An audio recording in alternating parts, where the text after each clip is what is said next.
Hi Zorio. Yeah, I just wanted to say I really liked your video on Baudrillard's and his concept of hyperreality and drawing connections between that and like making a one-to-one scale map that Borges talks about in his short story.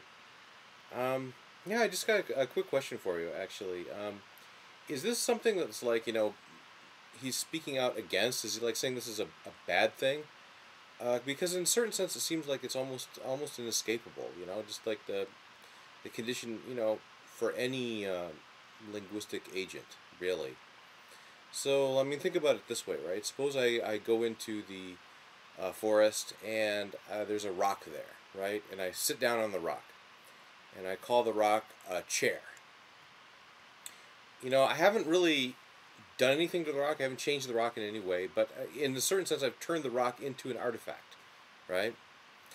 So it's like, or even just like rock itself, just the term rock, even calling it a rock, right? Rock isn't a natural kind term, right? There's rocks that are of all different chemical compositions and things like this, right? So just seems like even just like calling something or using language at all seems like it's putting a one-to-one map over reality in a certain sense this way, right?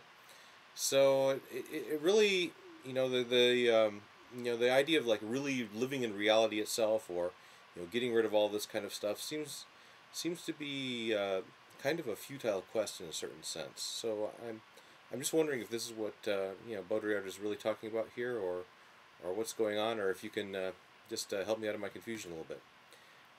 Great video. I just loved the visual effect of your video where you're like pixelating yourself out.